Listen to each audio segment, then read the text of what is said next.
Bonjour, je me présente, je m'appelle Jean-Pierre Bertrand, je fête 71 ans aujourd'hui, 22 août, comme Claude Debussy qui était né à Saint-Germain-en-Laye aussi, et notamment, et John Lee Hooker à Houston, 22 août. Voilà, je vis en Bourgogne, à Beaune, Beaune, capitale des grands vins de Bourgogne, notamment. Et alors, la musique, bien sûr, c'est ma vie. C'est ma vie. J'ai toujours partagé la musique depuis l'âge de 14 ans. J'ai eu des clics en allant écouter un concert de Memphis Slim, pianiste américain, afro-américain, qui est en photo, là, avec mon frère. J'étais destiné à des études de restauration hôtellerie, j'ai pris une école hôtelière à Paris et à Toulouse. J'ai eu un restaurant, club de jazz à Paris dans les années 80-90. Puis j'ai toujours utilisé, si je puis dire, la musique pour la partager et faire vivre ce qui est devenu une passion. Je suis resté un amateur. J'ai vécu de la musique dans le sens professionnel du terme. Toutefois, j'ai conservé un statut d'amateur, car à l'instar du Gaufret qui le dit haut et fort, le chanteur, je suis un amateur au sens aimé. Je ne me définis pas comme un laborieux de la musique. J'ai organisé de nombreux festivals. En 1984, j'ai eu l'idée de créer à Paris un festival qui s'intitulait Les Nuits Jazz et Boogie Piano à l'hôtel Lutetia rive gauche. Et ceci a duré 15 ans et au Carrousel du Louvre, dans de nombreux lieux parisiens assez prestigieux.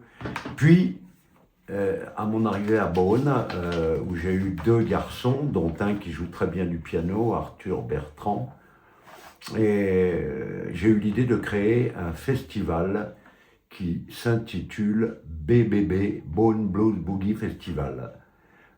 Pourquoi cet engagement aussi fort avec la musique? Parce que d'abord, comme le dit Nietzsche, sans la musique, la vie serait une erreur.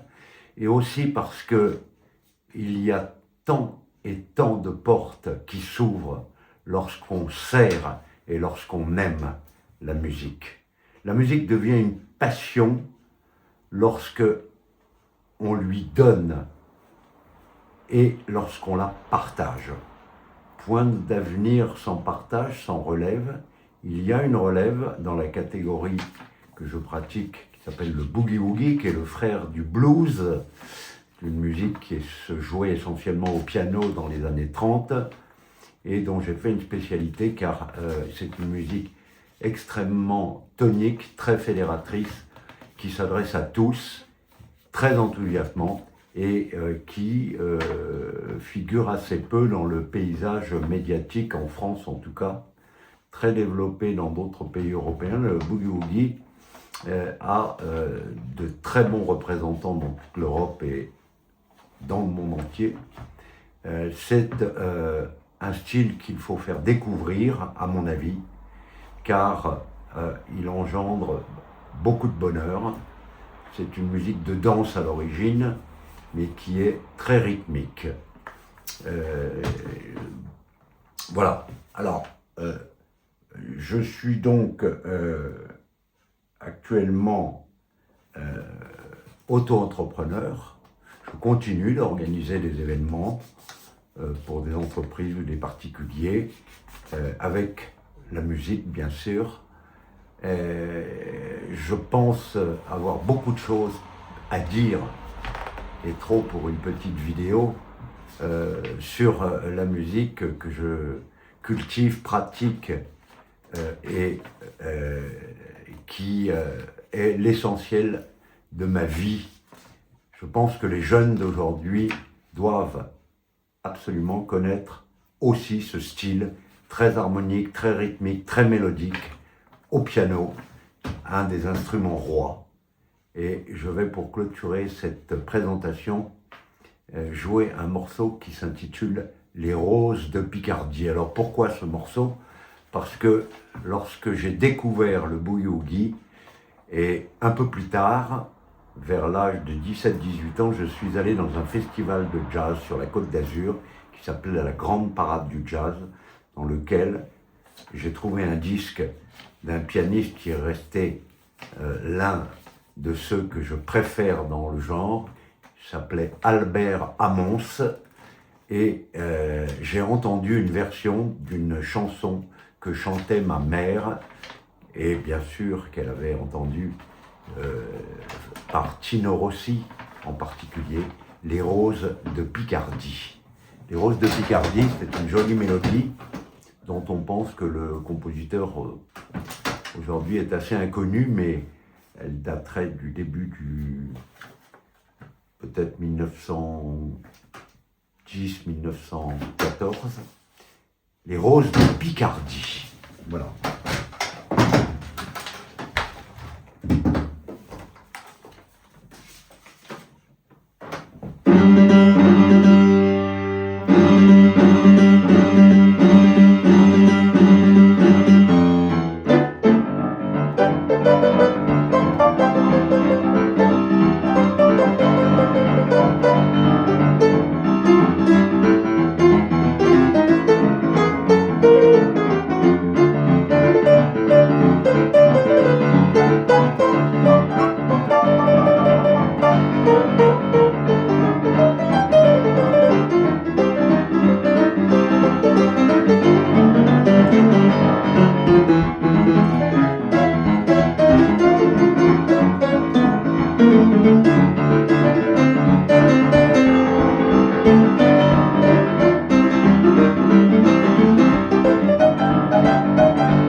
Merci beaucoup pour l'attention que vous porterez à cette présentation, à ce morceau.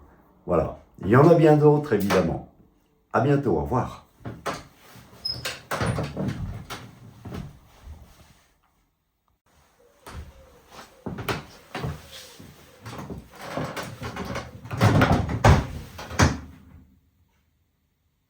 J'ajoute aussi que j'aime toute la musique et toutes les musiques. Bien sûr, j'ai mes préférences, comme chacun, chacune. J'aime l'opéra, j'aime Verdi, l'opéra italien particulièrement. J'aime les chansons à texte, la musique de variété, j'aime toutes les belles musiques à mélodie. J'aime Charles Aznavour, Joe Dassin, Véronique Sanson, qui fait une tournée d'adieu, hasta luego, magnifique. Il serait difficile de dire toutes celles et ceux que j'aime. La musique, c'est un univers à part entière, et donc il y a énormément de choses qui sont ravissantes et qui méritent d'être entendues, écoutées. Ceux qui n'écoutent pas de musique, à mon avis, appauvrissent leur mental et peut-être même leur santé. C'est bon pour la santé, la musique, c'est très positif. Alors, bien sûr, pourquoi j'aimerais participer à l'émission avec France TV? Parce que ça me donnerait l'occasion de parler non seulement du boogie-woogie, mais des bienfaits de la musique et aussi du style jazz pour lequel j'ai cette passion et qui a transformé vraiment ma vie avec un bonheur absolument époustouflant. Parce que la musique a des propriétés multiples et la jouer, l'écouter, ça fait partie de notre vie et ça fait partie de notre âme. Que l'on ait un don ou pas, participer à une émission comme celle que vous proposez dans ce casting, ce serait une opportunité exceptionnelle de diffuser ce message et peut-être de rassembler aussi des plus jeunes qui, sans le savoir, ont souvent un don. Et pourquoi pas pour le piano, et pourquoi pas pour telle ou telle musique. Je me souviens d'une expérience, puisque dans les gares il y a des pianos, d'avoir joué dans de très nombreuses gares et d'avoir participé à un concours qui s'intitulait Piano en gare en 2025, où j'ai terminé finaliste en Bourgogne. J'ai toujours vu les mamans, les papas, les parents venir avec des petits-enfants qui étaient absolument admiratifs du piano.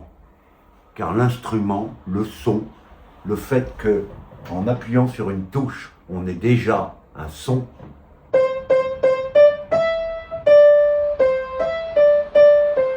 c'est magique.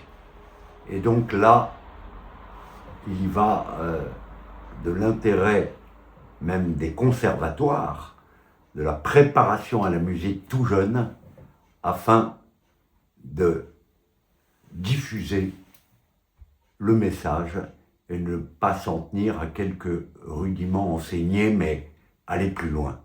Voilà un des mobiles pour lesquels j'aimerais participer à cette émission. Beaucoup à dire. Merci. Au revoir.